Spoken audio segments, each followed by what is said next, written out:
Hey guys, welcome back to Vertical Momentum. I'm your host, Richard Kaufman, also known as the Comeback Coach. Guys, this is going to be an awesome episode. If you're looking to reimagine and reinvent your life, this episode is the one for you. Also, I'm offering something. If you spend $30 on my brand new book, which cost me $60,000 and 11,000 hours to make, for $30, you're going to get a $995 value for $30. And we'll talk about it at the end. But guys, Kevin is one of my great friends. He's a friend. He's a mentor. He's a veteran of over 20 years. Speaker, author, awesome podcast I was just on. You're going to love this guy. And he plays a mean ukulele. So, Kevin, my brother, welcome to the show. How are you? Man, I'm doing great, Richard. It's always just a pleasure to be around you in any capacity, not to mention on your podcast. So thanks for having me, brother. Oh, it's my honor. And like I said, I love your podcast. Your podcast is in my top 5 of all podcasts that I listen to every chance I get, because I always want to grow myself. So what better way to grow myself than with Kevin? So let me ask you, before we even get started, we've both been in the military. We've had to pivot a bunch of times. We've had to learn to become resilient warriors. So what is your definition of resiliency? Oh, well, great question. There's so many different ways to look at resiliency, but I would say that it's your ability to basically bounce back. I think that's probably one of the more traditional definitions, if you will. And you know this, Rich, that to bounce back, it falls into that category of simple but not easy. So, as a starter, I'll just say one's ability to bounce back, to fall, get up, and keep moving. Okay, so now my perfect avatar is a 45-year-old male, father of 3, veteran, brand new business owner. So that's who we're going to be talking to today. So, first of all, give us a quick down and dirty about who you are, where you come from, and how did you become such a force that you are today? Well, I think many put this on their profile about this whole concept that my education is in the school of hard knocks. I find that to be the same for me in a lot of different ways. So I'll see if I can do this very succinctly. But first of all, I grew up as a military brat. So my dad was in the Special Forces, spent the first 19 of my years moving around. My mother was an immigrant that came to this country in the late 50s, I would say, mid to late 50s. She was from Puerto Rico. And I was born in Fort Bragg, North Carolina, Womack Army Hospital. And probably within 6 months or so, we moved to Bad Tolz, where they had, I believe it was the 10th Special Forces, and lived there a couple of times. And I'll be honest with you, this idea of living in Bad Tolz as a child, first as a young child, we were there. I recall my earliest memories was when I was probably a kindergartner. And then we went back there a second time, and I think I was 3rd, 4th grade, something like this. And Bad Tolz sits right in the Bavarian Alps. And I can remember as a kid, I could still see myself, Rich, looking, from our backyard and seeing this incredible field, seeing cows everywhere with bells, going down to the middle of Bad Tolz, which is an old traditional Bavarian town, by the way. It's a small town, but striking. I don't know when it was built, but it's been around forever. And I recall back in the 90s, Jane and I went, took a road trip through Europe, and I took her through Bad Tolz, and she and I remember rolling down the windows and say, "Oh my goodness, can you smell that, Jane?" And Jane, she doesn't use any kind of curse words, really. I mean, not on average, but she said, Kevin, I'll be honest, it smells like shit. I said, well, it is. But that sensation to me brought back such beautiful memories that I just literally went, oh, that's so good, And so anyways, raised part of my life in Bad Tolts that just opened my eyes to God's country, if you want to say it that way. And then we went back and forth to Puerto Rico. My mother, as I said, was Puerto Rican. All her family was there. And when my dad went to Vietnam, he spent three and a half tours there. We would go to Puerto Rico and live. So I lived there as a young child as well, and then lived all around the United States. I graduated from high school in 1977. And boy, high school, I should back up say because all of this is part of what I talk about, part of the whole concept of resilience and the gap between two worlds, change and transition. All of this is so relative to it. And I didn't know it until later on when I wrote my book. But in any event, my mother died when I was 16. It was very sudden. And I mean, absolutely sudden. And so one can imagine, the shock of that happening. And we were in North Carolina at the time, Rayford, North Carolina, where I eventually graduated from high school. And so my father and mother had been divorced for a year, and we moved away to where he was. And I believe it was during that year, my 11th grade year, I think I went to 4 different high schools, 3 different high schools, but 4 different changes. So I was at one high school, moved, and back to my other high school again.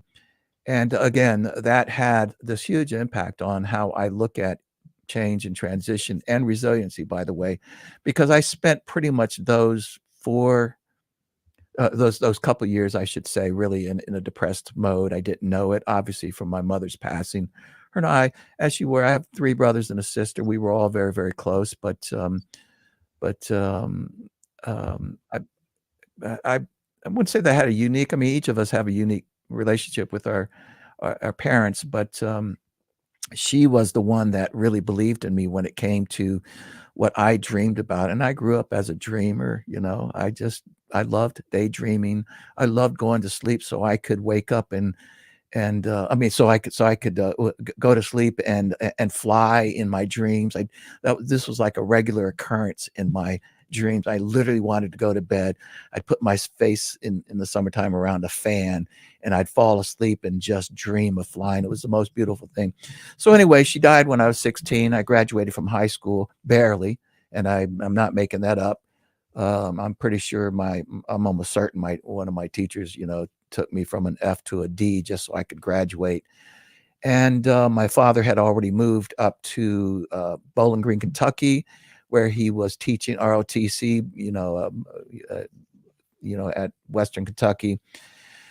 I got out and just floundered. Didn't have a clue. Had no clue what I should do with my life. I was unskilled as a civilian because, as I'd mentioned, I spent the greatest part of my life moving around, living on military installations on and off every 2-3 years, and just really never, I think the difficulty for military brats in this way, and I think if anybody's a military brat paying attention, this will, they'll relate to this, that it's hard to get a good groove because you're not in a culture, in a settled culture. So I spent a couple of years really floundering. I finally moved up to Western Kentucky, spent almost about a year there. And I was a songwriter, by the way. By this point, I had written many songs, and I went up to Kentucky so that I could be near Nashville, because I was going to go to Nashville and become a star, a singer-songwriter. And I had all these songs with me. I get to Bowling Green. I was a prolific songwriter, particularly when I graduated from high school. So from 18 to probably 20, when I went into the Air Force, I'd written, I don't know, I want to say a couple of hundred songs. I mean, it was just I was songwriting, writing like crazy. And so anyway, any event, after I started to get into the mix of things in Bowling Green and get around Nashville, I realized, Rich, that I wasn't even close to what it took to become a movie star, singer, rock star, singer-songwriter, recording artist, whatever. I didn't care what it was either. I just wanted to be in entertainment. And I wasn't being humble. Didn't have good mentors at the time. I really didn't. I was a teenager. Certainly my father loved me, but I was I think a typical teenager who had no clue about what was going on. And I think he saw me that way. And he wanted me to join the military, and I wanted to be a rock star. It just didn't make any sense to him. But I didn't have any good mentors, and I didn't know about mentors, by the way.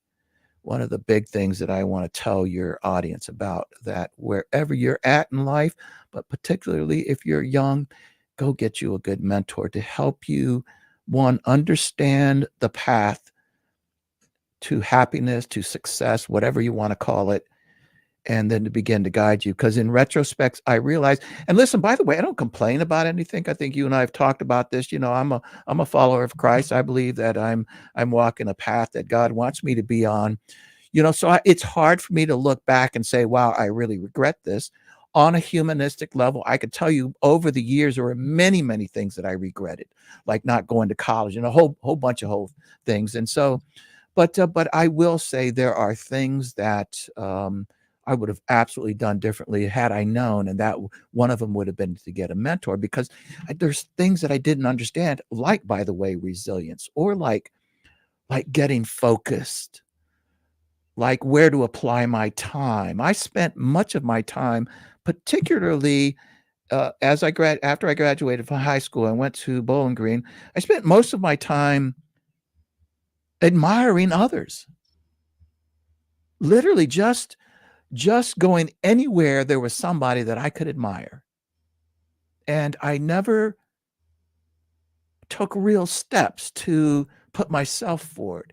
And at the time, I had this thing in my back of my head. In fact, even from as a young kid, I'll be really honest with you, in the back of my head, I had this feeling. I know this is going to sound narcissistic, I guess, or self-centered. Maybe it is.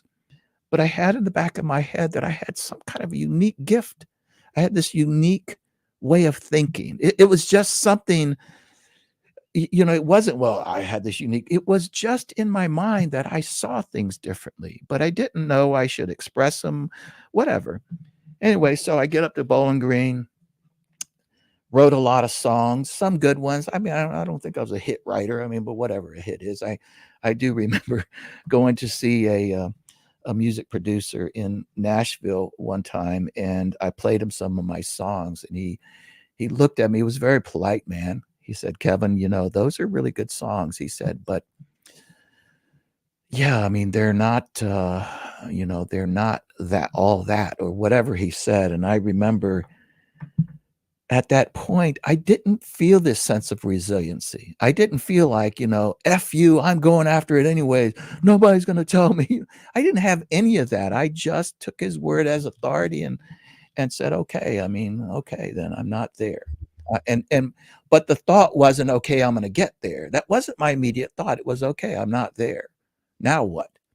So again, I ended up, be honest with you. Okay, let me ask you a question, because before, please. If you just said, I'm not there, but if you would have just added yet to the end of that sentence. Yeah. And for me, as you're talking, I'm thinking, if you would have just, I mean, obviously hindsight's 2020. Sure.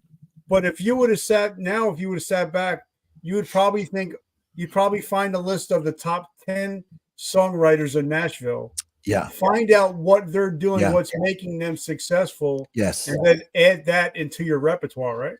Yes. No, let there be no doubt about it that you're 100% correct. And that is sort of part of my point, Rich, is that that's one of the things that I guess I'd have wished, and maybe somebody did and I wasn't listening.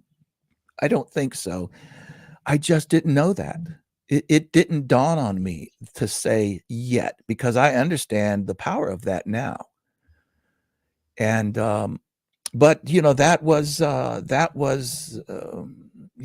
the way I thought. So in any event, But by the way, to your point, and to those listening, and to those yearning to learn and grow and become successful or more happy, what you just said is so important, because it's a tag that goes into your mind. I'm just not there yet. Yet. And it reminds your mind, your subconscious, your soul, your however you want to put that it's still to come. You see that you just keep moving forward. So anyways, so so then the last couple of months I ended up going to the recruiter's office. I remember the Army wanted me, and my dad, of course, being 26 years in the Army, I said, I don't want nothing to do with the Army. I'm gonna piss my dad off and go into the Air Force. So it really pissed him off.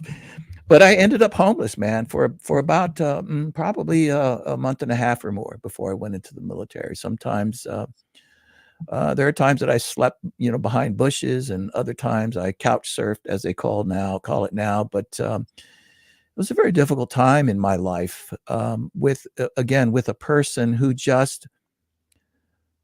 had no understanding of what I was capable of. I didn't have the type of thinking skills that I would have liked. So anyways, I ended up joining the Air Force. Let me ask you, I'm sorry to interrupt, but No, please do. I want to make sure that the listeners are getting what we're talking about, because I've had Navy SEALs, Rangers, Delta, Black Ops come on, and the one question I ask every one of them is, what made you not ring the bell?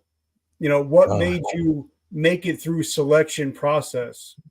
Did you ever sit, as you got older and your dad is special forces, did you ever just sit down and be like, Dad, how'd you do it? How did you not quit? Because I'm sure that he's seen so many people quit, or we call it ringing the bell. Did you ever ask him, how did you do it? And what was your mindset? I never did. I didn't have that type of relationship with my father. He was hardcore, man, military. But here's the interesting thing is he was a musician too. He was a singer. I can tell you in retrospect that he was probably one of the best singers I'd ever known, particularly in the country genre. I didn't know it at the time. I knew he was a good singer. But so it was this weird thing that on the one hand, I was a daydreamer. I was lazy. I didn't like to work. And, and I was a lover, not a fighter. And my brother, who was just older than me, he was kind of the opposite. I wouldn't say that he wasn't a lover, but this guy loved to work. And so I felt my dad was always comparing me to him, because in fact, I remember even asking my brother, he would attest to this, my brother, just older than me. I remember even as a teenager going, what is wrong with you, dude? Why do you like to work? How do you like working? And he would just chuckle and have no answer for it. But so the point is that my dad, I felt sure as a kid that my dad didn't like me. He just didn't like me because I wasn't a hard worker. I wasn't good in school. I just, he just thought I wasn't going to amount to anything. And so having said that, when I, so I had this really crazy relationship with him. On the one hand, I admired him so much. I was the first to sit at his foot and watch him play guitar and sing with him, by the way. And he would ask me to sing with him sometimes when he's sitting around with all his SF buddies and, having some Jim Beam and whatever. And I just loved it. But on the other hand, I felt here was a man that I admired who just doesn't like me. He doesn't like me. That's the way I felt of it. Of course, now I see differently, and we built a relationship, and I could say more about that later. But so I'm entering my adulthood, my post high school graduation hood, not having this relationship with my dad that I could go and say, how did you do that? How were you resilient? I learned as we went along how that eventually happened, but I didn't know that early in my life. Everything changed, Rich, when I joined the Air Force. Everything. Well, so like I said, and you mentioned it a couple of times, is mentors. learning, because I believe that, success leaves clues. Yeah. So if you want to be the best, you got to see what the best are doing and then work it backwards into your life. Like for me, one of my mentors his name is Rich Deviney. He's a Navy SEAL commander, and he wrote a book called The Attributes, and he talks about something called the 3-minute rule, and I use it every day. That if I succeed, I celebrate for 3 minutes. If I fail at something, I'm down for 3 minutes, and then I got to move the fuck on. And but if I didn't meet him and say, Rich, teach me, then I wouldn't have that knowledge. So I think what you're talking about, how important mentorship is, that's why I wanted to ask you about, because not everybody has a dad that made it through the selection process being a special forces soldier. Yeah. I mean, if anybody's ever watched or want to watch, there's a documentary about getting into special forces. It might be called Hell Week. I'm not sure, but there's also one of the SEALs. But yeah, it's I didn't know that then either. I had no idea he was a badass. I mean, it's just the way we grew up. So why? Because I found that if you're a military brat, and you either love it or you hate it. And it seemed like you were growing up, as my grandmother used to say, a beatnik. You were just growing up playing music. Probably have hair a little bit longer than regulation. So what made you like, okay, I'm going to choose the Air Force, which I know they have very high standards compared to sometimes the Army and the Marines. So what was the choice, and what was your recruiting process like? Well, yeah, it was. First of all, it was just out of necessity. And by the way, so let's talk change and transition and resiliency. I was stuck. Again, I'm a 19-year-old going on 20. I didn't think in these same terms. I'm stuck. I'm stuck in the gap between two worlds. I'm stuck. I need to become resilient. Didn't know any of that. I just had no freaking where to go. And I was just not doing well as a teenager. I didn't have any real skills, to be honest with you, outside of music. I had kind of put all of my, if you want to say it, put all my money in that pouch that I was going to, and I didn't have any other skills that I knew of, you see.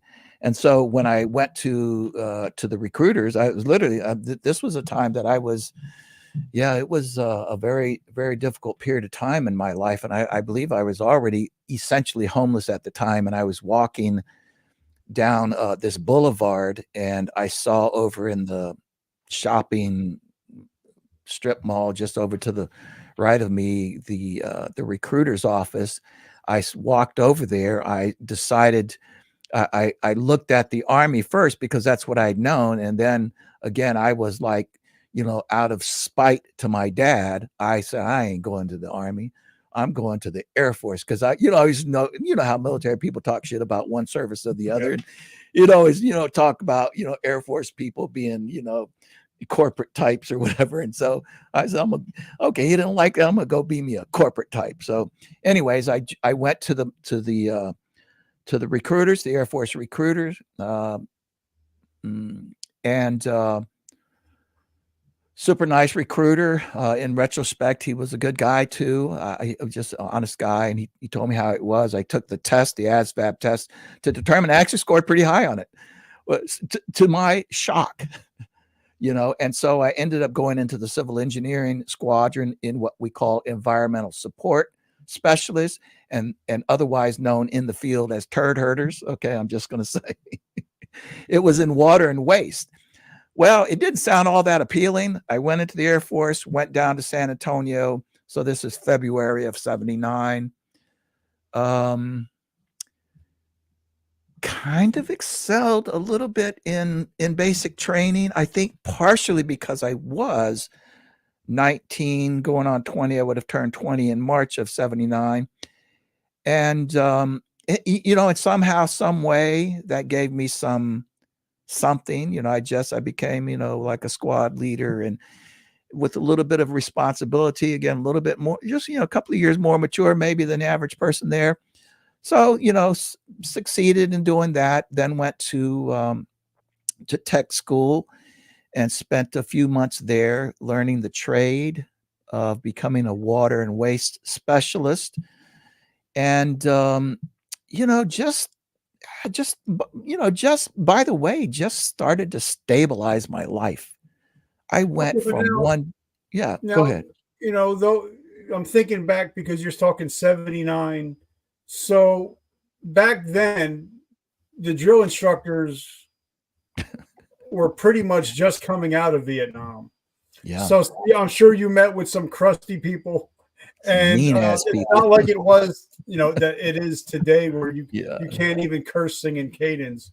So no, what was it like realizing, some of these guys, they no. were in the shit, and they're teaching from real experience and not just from the book.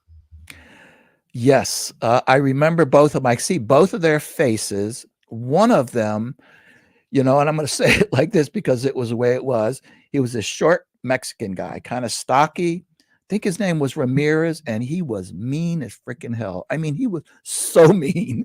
He just would get up in your face and just scream at you. And here's the thing: I get off of the bus going from, I actually left the area from Nashville, took a bus down to San Antonio, where at Lackland Air Force Base, and got off the bus. Now I had facial hair, and my hair was down to the middle of my back. I mean, I was a hippie. I was dressed and looked like I was a rock star, even though I wasn't. And that didn't work out too well for me, because as soon as they saw that, it was that I was like, red blood in blood in the ocean. So they came after me, and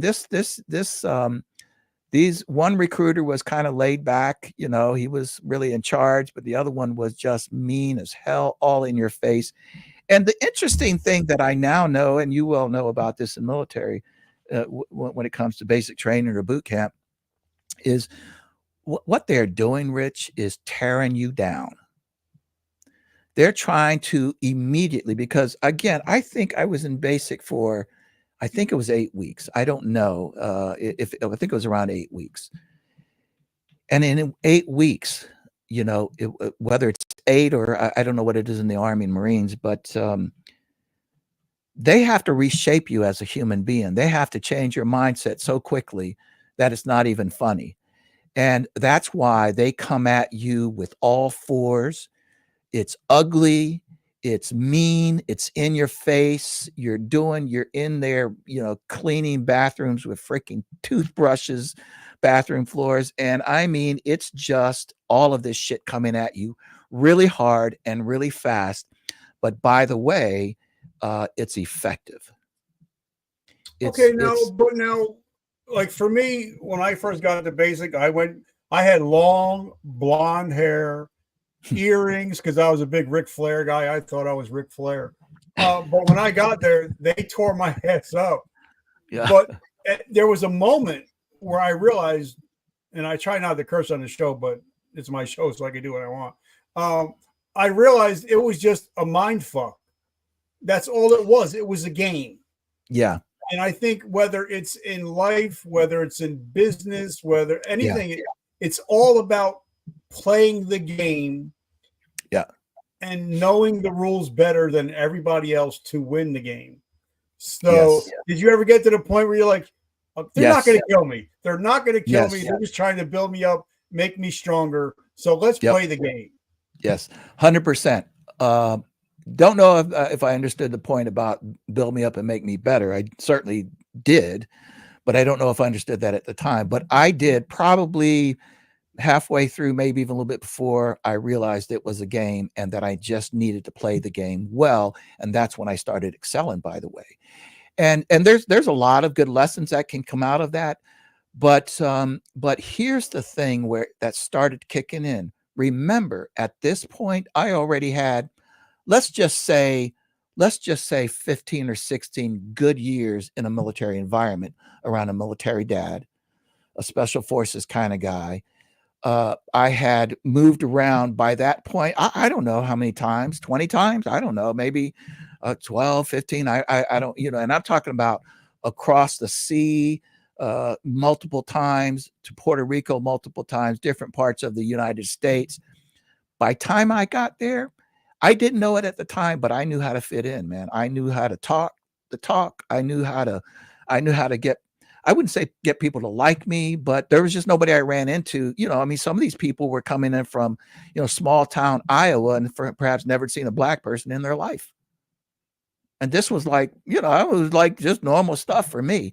So all of this started to fall into place. And then once I understood that it was a game, if you will, a necessary game, by the way, I would say in retrospect, but a game, it became, I would say it became fun, but it became a challenge. And my whole attitude changed about what I was doing. And then when I graduated from basic training, I literally saw, yep, I kicked their ass. And that was maybe my first boost in life. I kicked their ass. Okay, now you did over 20 years. So what year did you get out? 20 years. Yeah, 20. Got out in 2000. Yeah.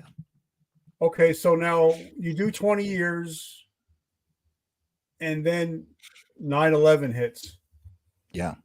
And for everybody knows my story that 9/11 changed my life, but I've talked to so many people that got out right before 9/11, and as soon as it happened, they're like, "Put me in, coach. Yeah, I'm ready to play." So, yeah. What was your thought process when this was all happening, especially watching the Pentagon get hit? Yeah. There was absolutely that part of me. Funny enough, my dad was well retired by then, and he was like chomping at the bits. He was probably 60 or close to 70. He was like ready to go kick somebody's ass. He literally did start calling around saying, "I want back in, I'm ready to roll," And but may I back up just briefly before I get to that point, Yeah, Rich? this is this is your house, brother. No, I want to follow your questions and the trajectory that you're going on, but so I will back up. So I spent 20 years in the Air Force, and I want to say this. It was very important to me. For part of that career, by the way, I got married in tech school, so I'm still 20. Then we had a first child. And this was my first marriage. And I ended up going in Thompson Blue, which is an organization that most people won't even know about listening to this. If you were in the Army, they had something similar as the Soldier Show. But so I went into environmental support, worked a few years in that, which, by the way, was an incredible job, working in water, at a water plant and a waste plant, on and off at different places. And I won't go into it, but that's where I started understanding the value of hard work. It's where I ran across my first mentor, who happened to be the manager, the primary manager, superintendent, what it's called, of the wastewater plant. That he was a very hard dude. He had if you didn't get into a personal conversation with him, his personality was like, that doorknob on the other side of my office. I mean, it was just hard to talk to. Very to the point, very, very smart. And he took an interest in me. He saw something in me. I didn't quite know this at first, but he took an interest in me, and he started dropping hints to me that, "Kevin, you got something going on here, man. You're a smart kid. You have a personality that could do some things." And he didn't say these words, but these are things I started gathering from him. And he started mentoring me. He didn't say, "Hey, let me be your mentor."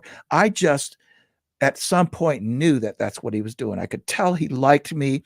He favored me amongst other people. That's not a good thing, but he wasn't the kind that showed favoritism to me. I think he just saw me as this young guy who was really curious about life, who wanted to do something but didn't know what to do. And somehow so he started lifting me up. So then I started competing for this a place in what's called Thompson Blue. It's an entertainment group. Their mission is very similar to, like, let's say the Blue Angels, or in the Air Force, the Thunderbirds. It was to travel the world, essentially doing these shows. and it becomes an arm of recruiting. It became an arm of public relations between the Air Force and the civilian world. And it also, our primary mission was to entertain troops in remote locations, not 100%. It didn't always have to be 100% remote. Some of them were very remote, but some of them were in the States. They were just in really remote areas and so forth. And I joined this group. It's a long story how I got in there, but I ended up as a lead guitar player for this group, and I wasn't a lead guitar player when they selected me. I was a singer, really. I played guitar to back me up. I wrote mostly originals. I didn't know that many other songs. Only thing I ever played was really originals. And I competed for this slot. It's a long story, but I'm not going to go into it. I competed in this slot. I originally had lost, but wasn't surprised because competitively as a vocalist, I wasn't that good. And just because, there's just too many good singers out there in the military. And then but when I went to this competition, you have to compete in like talent shows, starting at the local level, at a base level. And as you win, there's like 13 categories. You continue to move up into a different level of competition. It's much like, it's much like the Voice or American Online before they were there. These competitions that you go to a next level. I ended up at the worldwide level where they would select people to join this tour. And it was only because of this band that I had put together, because I tried a couple times before and never got there. So I get there. They didn't call on me. This was in Charleston, South Carolina. I was stationed in Germany at the time. And so we're talking 1982. I went home with my tail behind my legs. I thought I was kind of a loser. But on the other hand, I was like, man, made it to worldwide, which is really, really, really, really hard. I get back. I go back to work in the water plant. In the middle of the night, I'm working a midnight shift or a late shift, whatever it was. And I get this call and said, hi, Kevin, this is so-and-so from Air Force Entertainment. And, and I'm Airman McNulty, water plant Airman McNulty. How may I help you? Yes, Airman McNulty. This is so-and-so from Air Force Entertainment in Randolph Air Force Base, San Antonio, and I didn't remember how the conversation, but she eventually and very quickly got on to say, we're interested in bringing you into Thompson Blue as our lead guitar player. I said, it was like one of those dogs when you make a noise. I made this weird noise. I was like, what? And she was telling me about the whys and all these kinds of things. I said, ma'am, are you sure you got the right person? This is Kevin McNulty. Yes, I play guitar, but I'm mostly a singer. And she goes, you're Kevin McNulty, the guitar player, right? I said, yes, we have the right person. I couldn't imagine why she would want me because, Rich, I'm not exaggerating. I was not a strong guitar player. What I did have was really good rhythm. Okay, so then let me ask you a question, sure, because this is really interesting. Yeah. I play John Madden. I'm a big Madden guy. I play every day, or I play a lot of video games. And if I have a choice between a guy that's just a scorer or a guy that can score and play defense, I'm going to pick the two-way player every time. And if I'm thinking, and when you answer the phone, I think the other person's thinking, okay, we got a singer. So if something happens to a singer, we got a singer. Yeah. But if we need a guitar player, we got a guitar player. So we got a dual purpose person.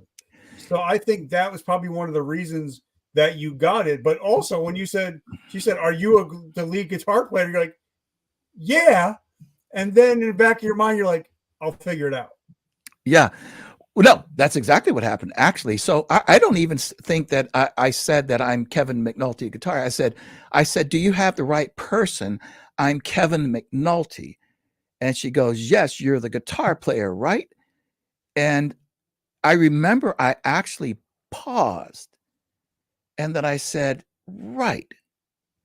And she said, she went on for a minute. She says, well, Ernie McNulty, is this something that interests you? Kind of like she was frustrated. And I paused again because I was not a strong guitar player. I played acoustic guitar most of my life. And I did play electric, but anyways, I finally snapped out of this trance. I said, what kind of fool are you, dude? Say yes. I said, yes, I'm interested. 2 days later, I'm heading down to San Antonio on a flight, and I had these books all over the plane. I mean, because I had this last row, nobody was around me, of guitar books trying to learn chords because I only knew a few. I wasn't very good, you have to admit it. I get to San Antonio, I joined the group. By the way, the reason they brought me in is because they fired the last guitar player because I know he was smoking weed or something like that, and they threw him out of the Air Force. But that's why they lost him. So they had already started staging. I get to the Performance Arts Center, which is actually in Lackland Air Force Base. I get into the band. There's like 12 people in the band.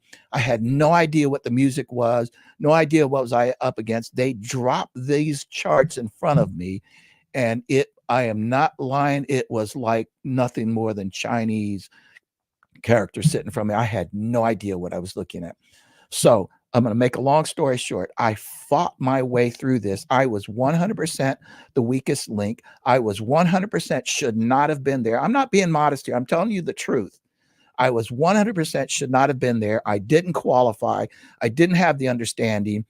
And every single day when that director walked up to the stage where we were learning all these songs, by the way, we were working 15, 18-hour days. It was crazy how much work we did.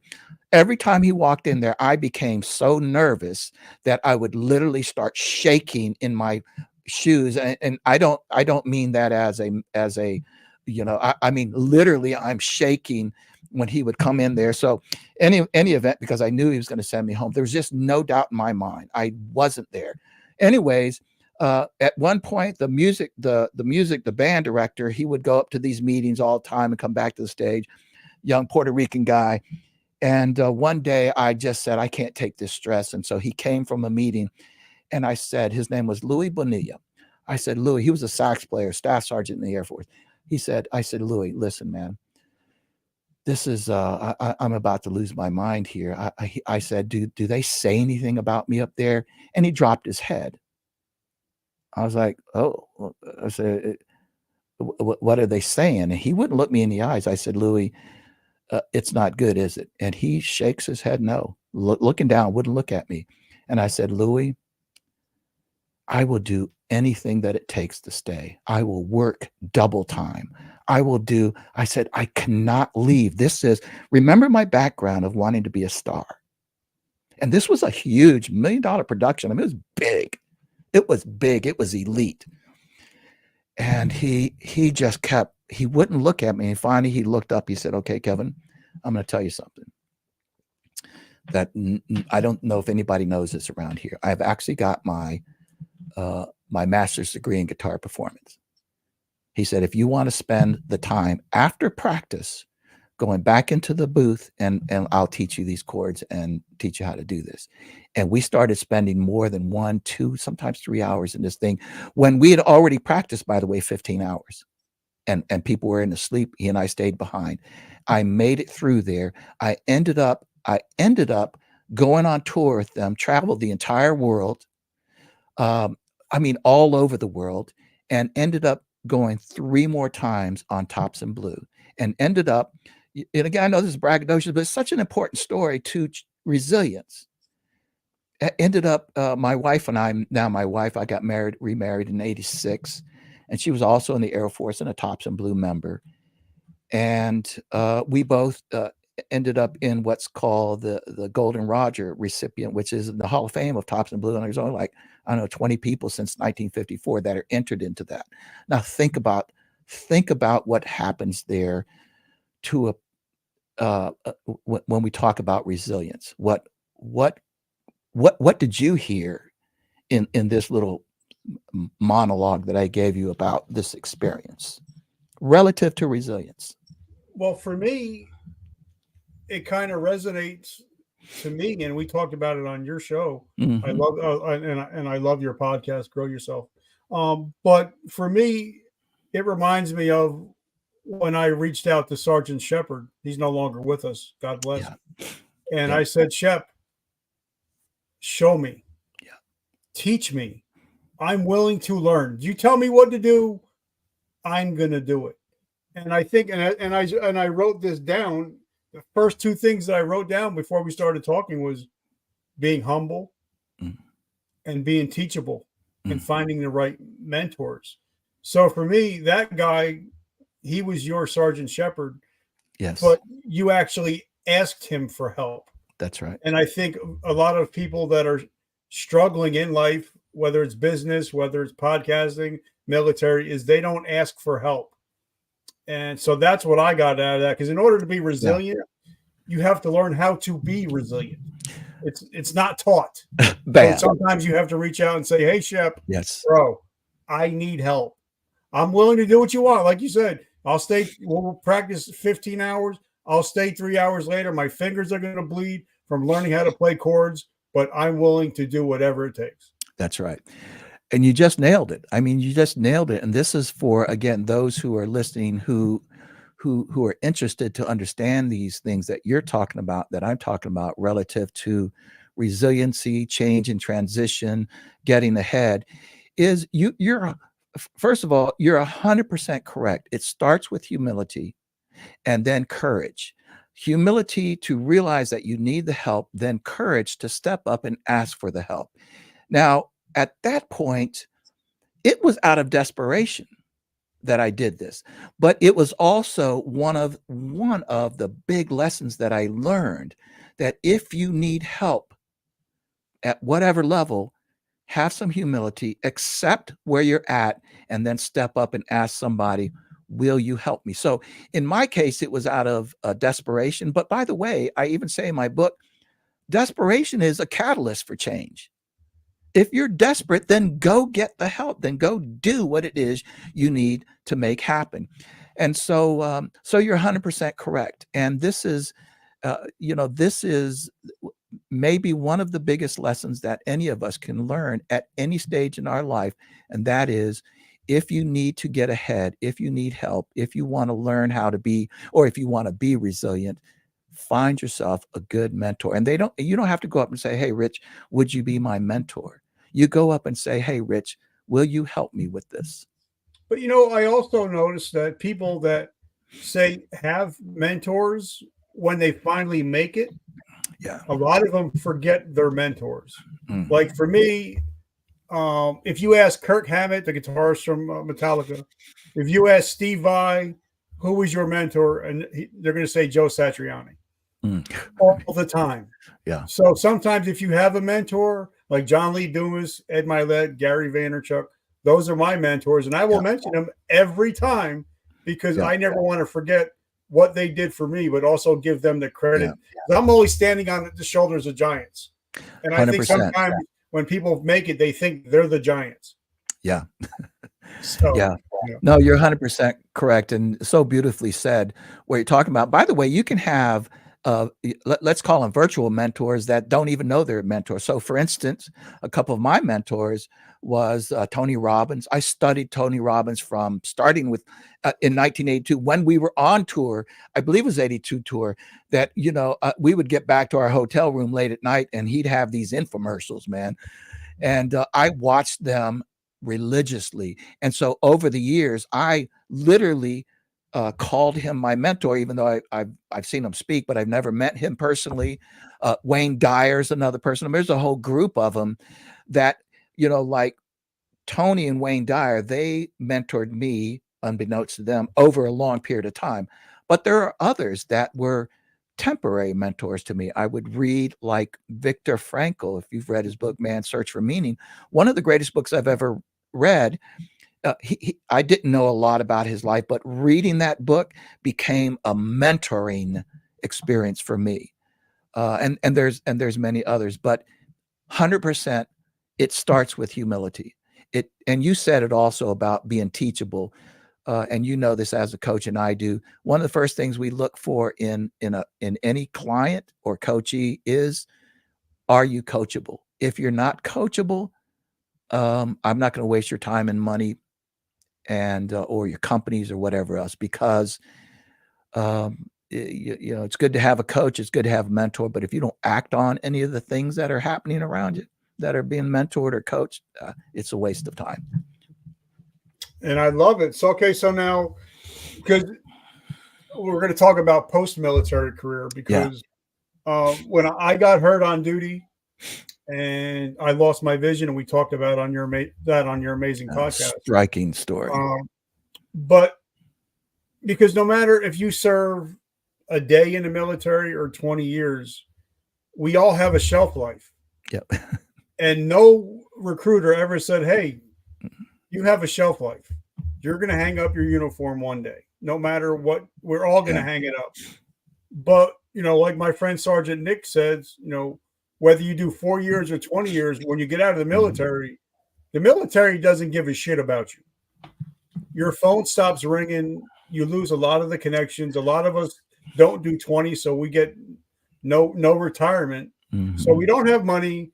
We don't have the camaraderie, and we no longer have a mission. And that's when a lot of us end up at the bottom of a bottle or truck going 100 miles an hour going off the road. So what was your transition like, even though you were planning on getting out? Yeah. And how far ahead did you start planning for you to get out? Yeah. Great question, Rich. So it was probably, after Tops and Blue, by the way, I got into this other field, human relations education. We did all sorts of work, but essentially we also dealt with civil rights things inside of the military and all these other sorts of things. But all that to say is that this opened up an entirely new world for me, because now I was starting to engage in the kind of work that I didn't know at the time, but I realized my entire life led me to this job. And so this is, to me, where I think God points you to a certain area that he needs you to work in. And so I basically became an advisor to commanders on all sorts of human relations issues, discrimination, leadership, all kinds of things would come out of that. I became a trainer. So I was training people on all sorts of ideas relative to human relations, equal opportunity treatment, and these other sorts of things. But this is where my entertainment experience, my imagination, my intellect hadn't changed. I still wasn't that smart of a guy, but what started happening is I started realizing what I had in terms of my life experience and my creativity as a songwriter, as a musician. And I started realizing that others, mentors, started letting me in on this. They're like, Kevin, this is your secret sauce over here. Here are your, if you want to call it, your superpowers. It's not over here. It's not in math. It's not in accounting. It's not in strategic logistics. It's none of that. It's over here. It's dealing with people. It's understanding concept. In fact, my intellect was so poor in some ways because I later just learned. I mean, I could read something, and this still is the case today.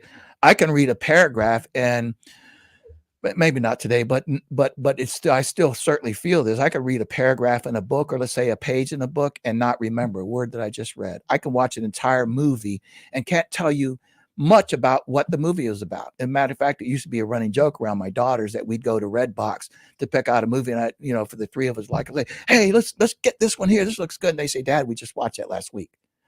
And so this was the story of my life. And so my point is that, I had to move. I learned and moved where my superpowers were. And it was in my people skills and in my ability to teach. And where did my ability to come to teach? It came from my inability to understand things. So when I started teaching and learning what I was teaching, I would break it down to its simplest form. And that turned out to be one of the best things that could have ever happened in my life, because from that point on, when I understood that and became a trainer and a teacher, I can't tell you the number of times that people would walk up to me and say, Kevin, I've never heard it put so simply, yet so profoundly. And I started to get the picture. What was going on here is that, people wanted to hear it straight. They wanted to hear it in simpler terms, break these concepts down. It's what my podcast is about, getting people, smart people like you on there, and then trying to break down these ideas so that the listeners can really grasp it. So I learned about metaphors and analogies and all the other. So anyways, moving forward. Let's talk about that. Let's hammer down on that real quick, because, a lot of people, when they start podcasting or whatever they start doing, they, like for me, I know I'll never be Jocko. I know I'll never be Gary Vaynerchuk. I know that I'll never be or David Goggins. And once I realized what my superpower is the ability to talk to people and to have empathy. Yes. That's what makes me the G.I. Joe Rogan and the male Oprah. But that's my superpower. And once I realized, like Gary Vaynerchuk says, triple down on what you're great at. Oh man. And really don't worry about what you're not good at, because you can always learn that. But a lot of people think I'm going to triple down what I'm not good at, and then they let what they're good at fall by the wayside. Yeah, beautifully said. Yes, I mean, I just couldn't agree with you more.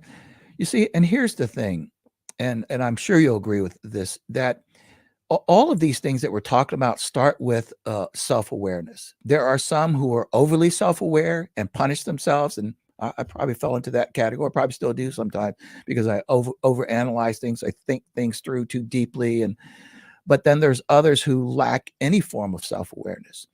You have to develop a sufficient self-awareness so that you can start to realize these things. You see, on the one hand, all of these things that I'm talking about. So if we break it down into one, intellect, and then let's say left brain, right brain, if you want to put it that way. All of these things are a blessing and a curse. It's always the case. I mean, let's just say that you're too imaginative. Well, it can become a curse then, because you can never get down to taking some actions. Or let's just say you're too analytical. You see, so the point is that when you become self-aware and start to pay attention for yourself, but also what you're getting from other people, i.e. feedback from anybody around you, you start to see these, if you want to use this term, those superpowers start to rise. You see, I could not have known that my lack of intellect, my lack of brain power, if you want it, my left brain would have eventually become the blessing. I didn't. I punished myself for years because I wasn't smart enough. I didn't go to college. I could just list 1,000 things, Rich, that I just punished myself about until I started shifting and going, hold on just a second. First of all, we all have various gifts. What are yours, Kevin? And start to triple down on them, like you say. And I love that notion. And that's what I did. I absolutely leaned on them and started exploring them and continued on, until I just started realizing, wow, all this thing. By the way, I ended up getting out, and in early 2000s got my bachelor's, and then in mid 2000s got my master's. But by that point, I understood where my strength was, and I excelled in school. I just did a speech this weekend, a keynote, and in front of a bunch of veterans. And I told them, I introduced myself, my name is Richard Kaufman. I'm the comeback coach, a master resilience trainer, top selling author, podcast host, blah, blah, blah. And then I said, but I'm also a veteran. Yeah. And because, you have the gap. That's right. And I can't have my feet in two places. That's right. And so, and I think a lot of people, when they get out of the military, they don't realize, okay, it's time to reimagine and reinvent your life, because you're in a gap. You can either get out on the left side, or you can get out on the right side, or you can stay in the gap. That's right. One. That's right. You're going to have to pick one. That's right. So, and that's why I love your book, and I love your podcast. So talk to Private Joe Snuffy that's just about to get out of the military. Talk to them about transitioning and how to get out of the gap. Yes. Okay. So thank you for that. So first of all, I will say that the gap is a metaphor. It's a metaphor that represents the old world and the new world. So the old world is wherever you're at or just left, and the new world is your destination. Well, so let's just, if we use the analogy or the example of military. So the military, you're about to get out. Here's the military. It's your old world. Okay. And by the way, the moment you start thinking about a transition, you're in transition. So people often ask, where's that start? Well, so for me, and by the way, you'd asked this earlier question, I started preparing for my transition probably at the minimum was a year and a half before I got out, because I knew I was getting out. And at least that was the plan. And because as I got really close to it, I started to get wet feet, if you will, until my partner and my brothers, George Spots, called me up on the day I was supposed to, on the day I was supposed to get out. He calls me in my office and says, "Oh, hey, Kevin, working for half pay today, huh?" And I went, "Oh man, let me head to the personnel office and put my papers in," and I did. So, anyways, but having said that, so here's the old world, the new world, and then in between is the gap. That's the transition point. So point number one, recognize. So you're about to get out of the military. It doesn't matter where you're at in your transition. Realize that the gap is real. It doesn't matter what your plans are. You said something to me in my podcast that cracked me up, something about what Mike Tyson said. What was that? Everybody's got a plan. Everybody has a plan until you get punched in the mouth. That's correct. So let me say to those thinking about getting out of the military, or by the way, transitioning from another career, changing jobs, changing locations, doesn't matter what the change is. There's going to be a transition and you will get punched in the mouth, period. It's a matter of how hard you're punched. Well, all of that depends on what precedes your change in transition. So in my case, I put a lot on the line because I knew I was going to go to work for myself and I had no idea what I was going to do exactly. I mean, I knew I was going to become a speaker and a consultant and these sorts of things, but I didn't know how to do it. You see, because again, think about this. I spent nearly 40 years of my entire life in the military capacity. First as a brat and then 20 years as a military. So when it came to the civilian sector, I had no idea really what it was about, no real working idea. So anyways, we moved from California, moved to now the Nashville area, Murfreesboro, Tennessee, where we're at. And the first thing I started to realize, let me move through this. I know I'm very long-winded, but you knew this going into it. So when I got out, I had really planned it out. I had so much planning. I started working. I got out, moved here. My wife, she was a veteran of 10 years, but then for the past 5 or so, she had a little bit more than that. She had gotten out of the Air Force and started raising our daughters. And so we all moved here. I have a daughter 1 and a daughter who's 3. Jane, who started teaching music at home. And so she was going to start her business here. Again, we moved from California to Tennessee, and she's starting a business. I'm starting my business. And I mean, after about 6 months, I started to get really concerned. We had downsized.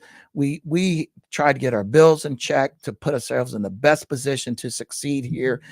But coming up around the 6th point, 7th month point, we started running out of money. I was doing little odd jobs here and there to try to bring in some more cash. Because remember, I was an enlisted guy, pension. I'm so grateful for it, but you can't live on it, you see. And then over the next few months, my concern changed to frustration and then fear. And then I went into this depression that was out of this world. I started getting bulging discs in my back. I got to the point where I was laying flat on the floor because of so much pain. And of course, I learned later that my stress was causing all of this.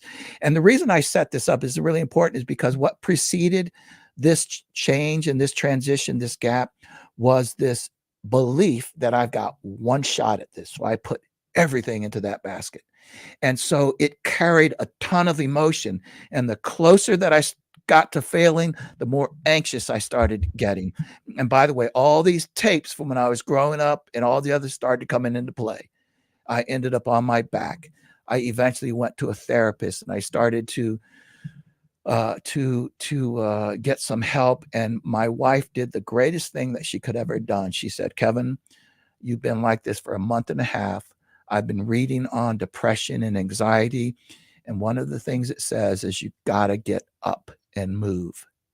So I'm going to push you out of the house here and tell you to go to the freaking coffee shop and start. And she said, the other thing that I learned is you got to get some of this stuff out of your head onto paper, or out of your head. So she said, I want you to start going to Starbucks or whatever it is, 3-4 times a day and just unload what's in your head onto your laptop. And I started doing that.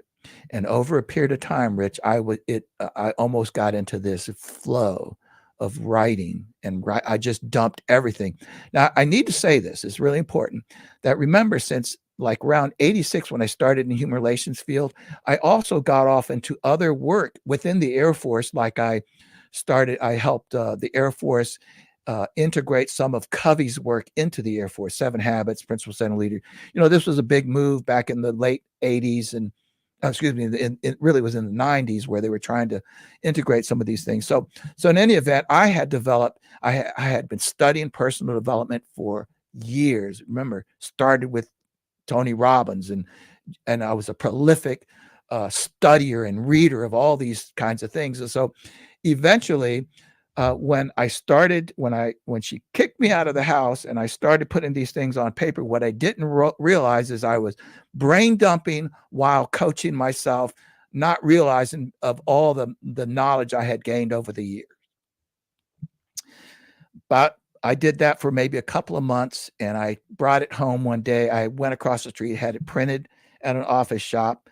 I brought it home to my wife. I said, Jane, I can't tell you how much I appreciate it. This has really helped me in my life. I still had some depression going on, but I was functional at this point. And I started to feel some spirit come alive, the flame. So she took it and read it. And the next morning she came up to me and she said, Kevin, you have been talking about for many years about writing a book. And this is it right here. Imagine all those people going through change and transition and yada, yada, yada, yada. And so then I embarked on another 5 or so years writing the book and ended up publishing it in 2012. But see, the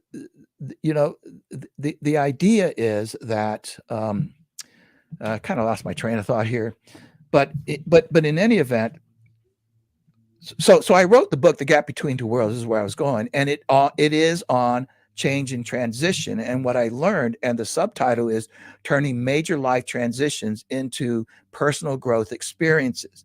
And this is what I started to teach myself and to learn, that this, what seemed like an absolute curse, maybe one of the hardest times in my life, became the blessing. It became the thing that taught me about resiliency, about change and transition, and creating this model of the old world and the new world. So number one is heightening your self-awareness and understanding, one, that the gap is real. You are going to go through a transition. The question is what you said, are you going to try to go around it or deny it? Are you going to move yourself through it and get to the new world?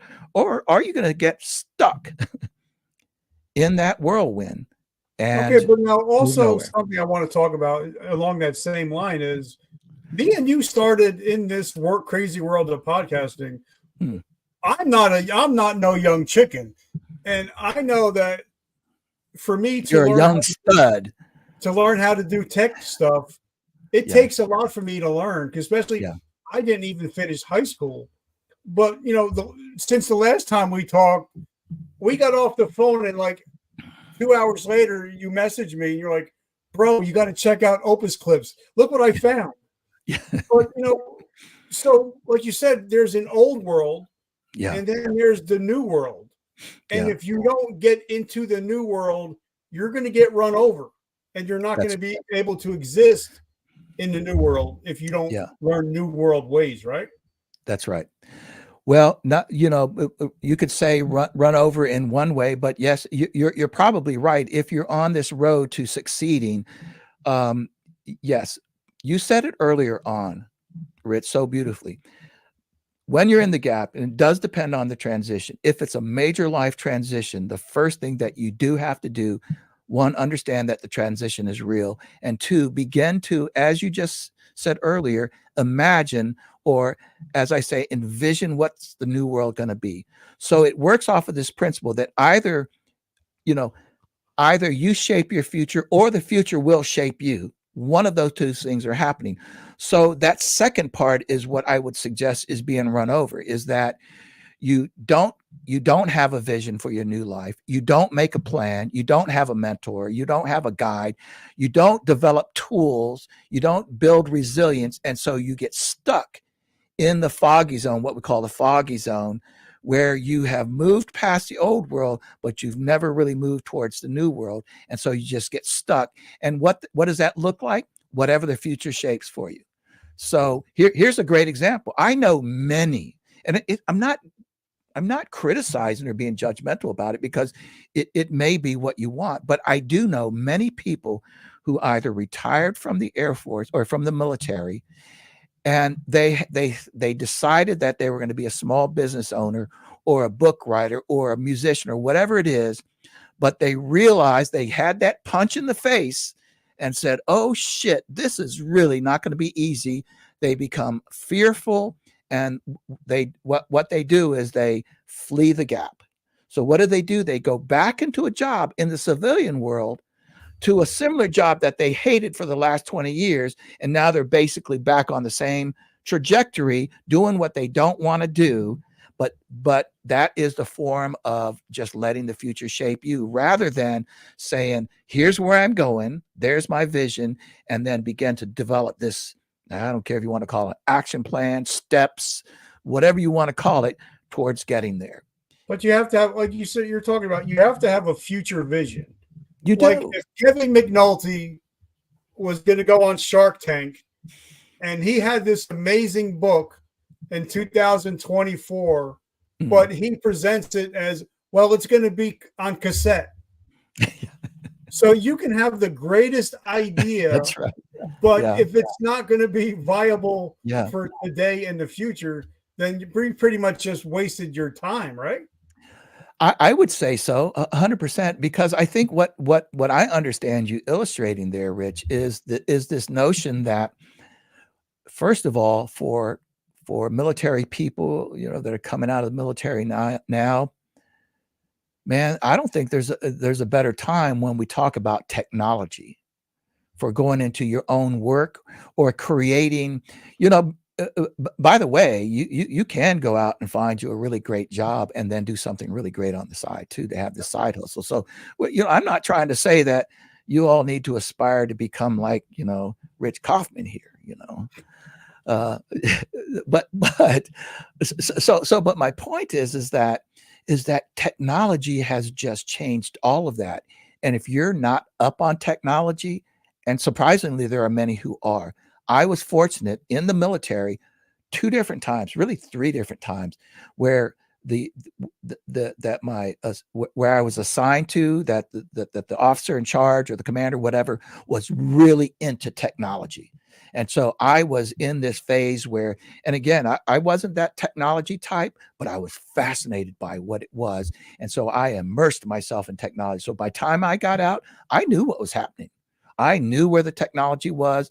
I kind of knew where it was going, and I stayed on top of it. It's been an absolute blessing to work that. So if I hear you saying that as you move through the gap, you need to understand what the tools are in front of you.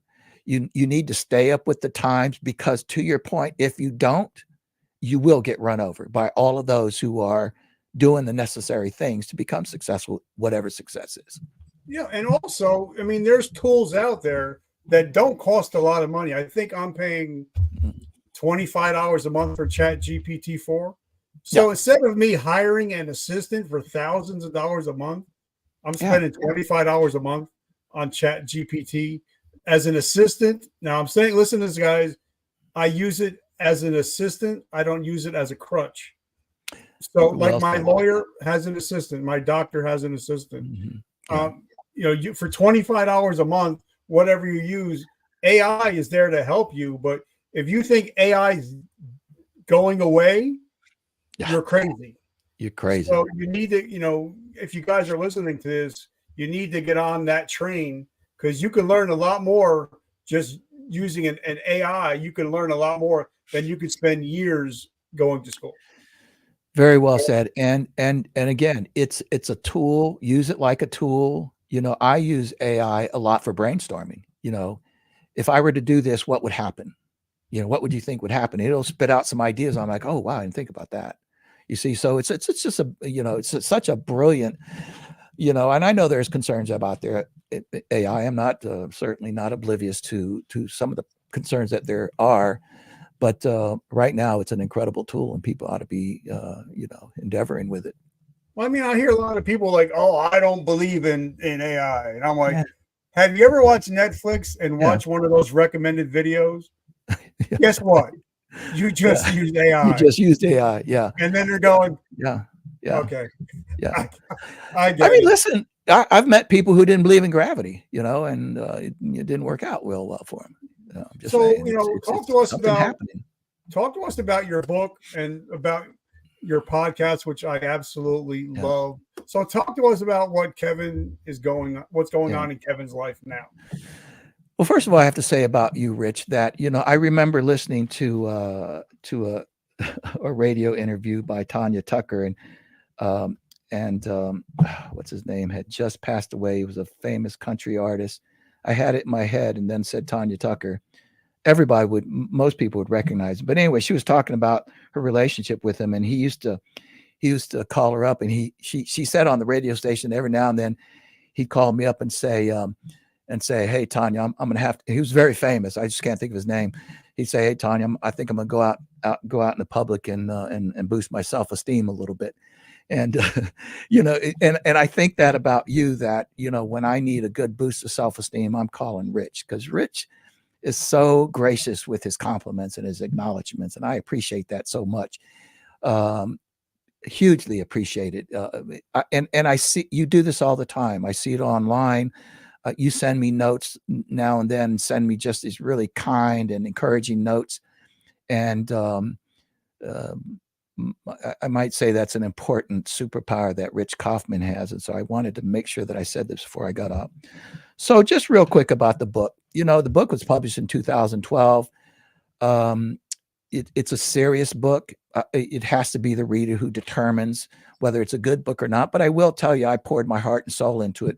So it's a bit, there's a fair amount of biography in there, autobiography. But at the same time, I put forth a lot of things that I've learned over my entire lifetime. This is a man now who started at a very young age really thinking about life and thinking about how things worked. And I feel very fortunate that I was able to, over all the transitions and all the marked points in my life, to have kept track somehow. A person with this terrible memory somehow can still teach the things that I learned. And so that's what the book is about, the gap between two worlds. It's about any type of transition that can take place. And my podcast kind of flows out of that. I'm in the realm of personal and professional development, do a lot of work in soft skills. And so I had just determined that one of my skills was blabbing and talking. And so I thought, I need to start a podcast. And I really thought pretty hard about it and just decided, I just want it to be a podcast where I can get on really smart and skilled and thoughtful people like you and ask them things that will help the audience learn, grow, and change. Just not how to make $1 million in one day or in 3 hours, but how to incrementally learn and change and grow over time. And because there are times that we have to just immerse ourselves and learn something really fast and change, understand that but I'm also, as I know you are, a believer that, every day try to just improve something, a little something. And so this is what really the podcast is about. And I was very fortunate that you were I encourage people to go to YouTube, look up Grow Yourself, and see Rich Kaufman, bleeding some serious nuggets of wisdom. But one thing, and I'm actually writing an article, LinkedIn article tomorrow, and it was actually inspired by you. I'm writing an article tomorrow about, and it goes out to like 10,000 people. It talks about soft skills. Yeah. It talks about how if you want to have a great relationship at work and at home, you need to use active listening. So I'm actually writing that, and that was inspired by you. So I just wanted to say that when you see that comes out, it was inspired by you. That. But I think, like for me, if I want to be the male Oprah, if I want to be the G.I. Joe Rogan, the Walter Cronkite, I have to be able to pick my skills, that's right, work on my skills, but also realize, like you told me, that I can't learn anything if I'm speaking. Mm. And I think God gives us 2 ears and 1 mouth for a reason, so we can listen twice as much as we speak.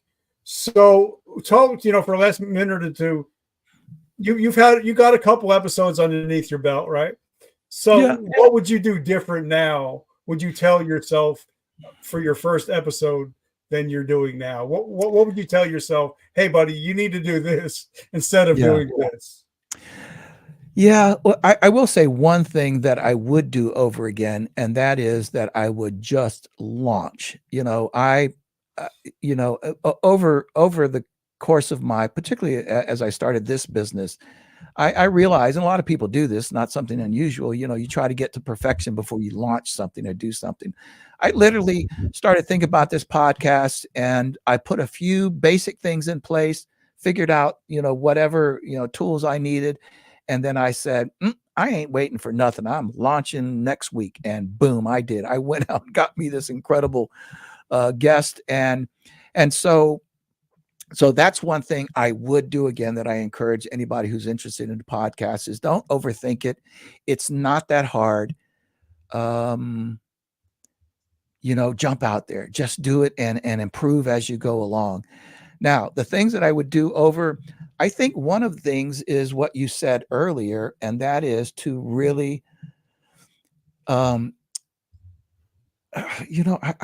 went into the podcasting space, Rich, understanding a lot of this stuff already, because I've been a speaker and a trainer and a facilitator. I mean, like when I would facilitate even a large keynote event, I would still engage with the audience. So I kind of already had many of the skills that I need to do, and I've done video, done all sorts of things, and even including audio podcasts. So this wasn't like the brand new thing to me, but, but I knew that I wanted to take it to another level. So I launched into it. And I think one of the things that I really learned that I have to do is learn how to really listen. Again, I've had these skills, I teach these skills, but in podcasting, and I think I learned this as a mediator, because mediation is one of the things that I do. I'm a certified mediator. And as a mediator, you have to listen a little bit differently than like just having a conversation. In mediation, you're trying to listen for little pieces of things that you need to reveal or clarify or bring out in the open. So as a podcaster, I don't think I realized that at the time. Still, I started podcasting and realizing, you need to put all of your preconceived notions and thoughts aside and really focus in on the guest and really try to get into their head and how they perceive. They call this, and you're very good at it. This is what we call empathic listening, trying to really understand. And what happened there, once I understood this, is that the questions, I had too many questions. They would just jump out at you instead of preparing. Like you said, when we got on this before we went live, you said, Kevin, I don't have any questions. We're just going to start talking. I was like, great, let's do it, man. It's a beautiful thing. It's also about building relationships. Like I was on your show and we've been friends ever since. Yes, so, but we also got on and we were talking about, we got off and we were talking about guitars, ukuleles, so we were actually building relationships. And I think that's what makes successful people, is when you build relationships before and after the show. Because a lot of people think, hey, I got somebody coming on the show and they don't share my stuff. Yeah. Well, you didn't create a connection.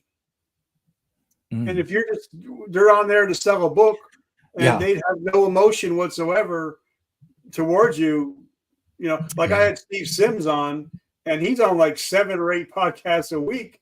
Incredible. But he still shared that episode because we talked about what it was like being a 16-year-old kid as a poor bricklayer. Yeah. Instead of talking about him being best friends with Elton John. And that touched him.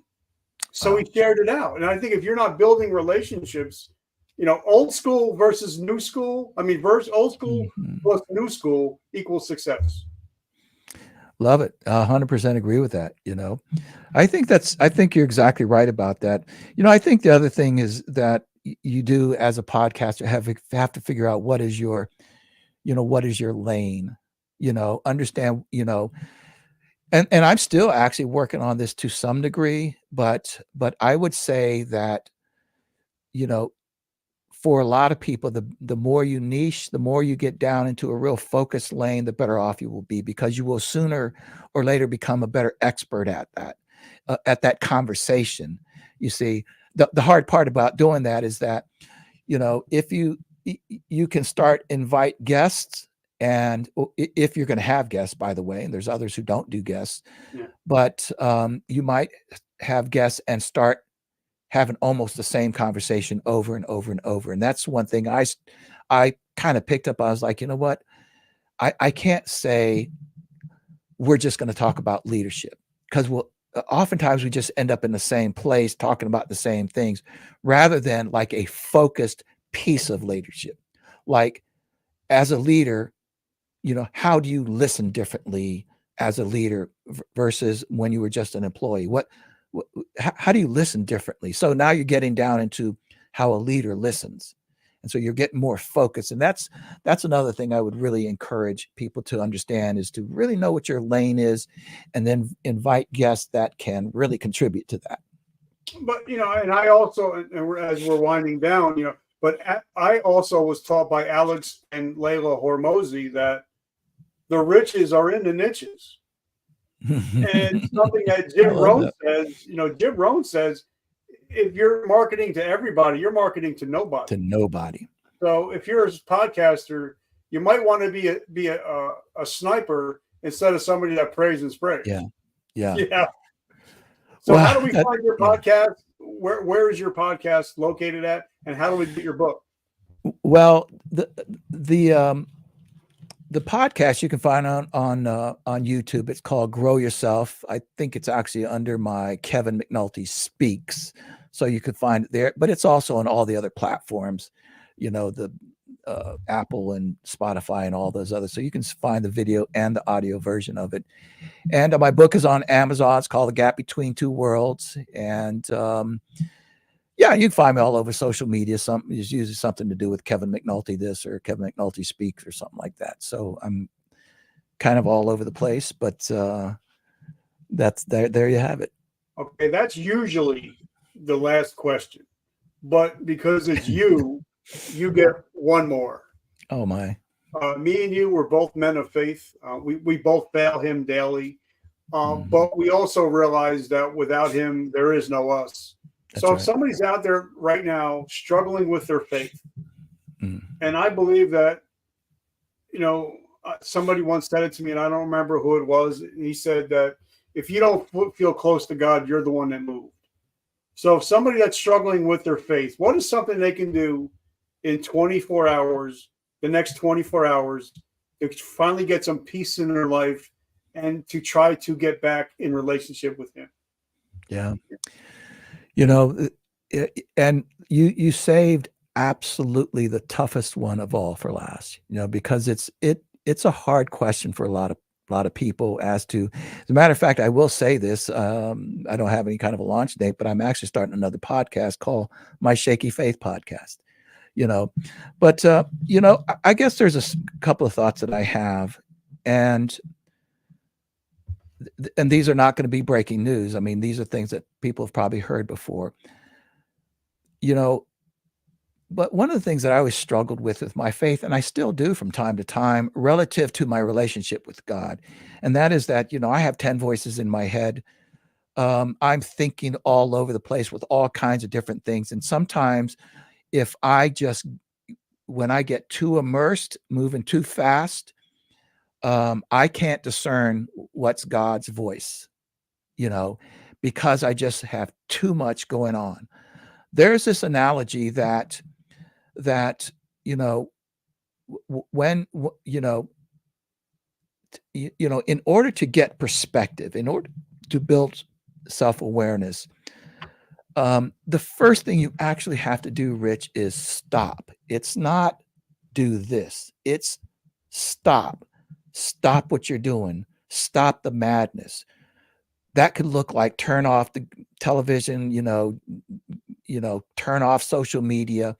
I would even advocate, go find you a place by yourself and spend some time without anything other than you and your mind and God, and just talk to God, and ask God, like another mentor I had, a guy named, and I would highly recommend this book, by the way, relative to any kind of faith. And that is a guy named Henry Nouwen, wrote a book called In Search of Jesus. It was actually about a leadership book, but boy, it's a short read. It's so mind-blowing what he writes about. He's passed now. But he went to God because he felt his fire. And by the way, he was a theologian, very famous, lectured at Harvard, Notre Dame, all the great schools. 25 years, he was a notable theologian. And he started getting burned out. He realized that he started questioning whether he was really being burnt out or whether his spiritual flame was diminishing. And he went into this really dark place, and he went to be by himself. And he said, God, tell me what to do. However, please be crystal clear so I can understand it and know it. And you can't do that. I think it's hard to do in the midst of a very busy life, a very busy mind. I think you have to spend time away, and that's my thoughts, because there are other things that you will and other would say, all the way down from prayer to read the Bible and all those sorts of things. But if you got a chatty head like me, you're chatting while you're trying to read or chatting while you're trying to pray. Yep. And and I love that. Like, my daughter just went camping with the Girl Scouts, and I told her, if you get lost, stop and sit and close your eyes, because you'll be able to hear farther than you'll be able to see. So sometimes I think we just have, like you said, just have to stop where you're at, sit, and listen for that tiny voice. Listen for that tiny voice, man. Beautifully said. Kevin, brother, I'm so grateful for you. And like I said, I wanted to, for people that are listening, I promised you something at the beginning, that I wrote this book, and it's called The Podcasting Blueprint: Mastering Purpose, Power, and Profit. How we hit over 2 million downloads and have over 20 paying sponsors. This book cost me over $60,000 to make, and over 11,000 hours of studying under some of the greats like John Lee Dumas, Gary Vaynerchuk, Ed Milet. For $30, you can have the book autographed, signed, and also you get the book, you'll be put into my private Facebook group. You'll have so many different bonuses. And if you're a business owner or a podcaster, I'm going to give you $1,000 bonus just for buying a $30 book. So if you're interested in the book, check it out. Just say book in the comments, and I'll get you that book. So Kevin, my brother, I just want to say thank you for your friendship. I can't wait to eventually get together. You can break out the ukulele. I could break out the acoustic, and we can sit around and play some Eagles songs. Man, I would be all on that. I look forward to the day. All right, brother. Well, I want to thank you, and I want you to thank your bride for me for taking the time out to hang with us. And guys, as you know, I always leave on this. I'm a big Joel Osteen guy, and I believe that. And I don't have a T-shirt on, but a T-shirt I usually wear says, "Today I decide." I love that. We can either be a victim or we can be a victor. And if you listen to this show, you're a victor of your present and your future, and you're no longer a victim of your past. So I want to thank you guys for always showing up. Kevin, my brother, I love you. I'm so grateful for you, and I can't wait for the new book to come out. Love you too, brother. Yeah, likewise, you know, and you are a mentor of mine too, and I say that very sincerely. So you all pay attention to what Rich is saying here. He's got the goods.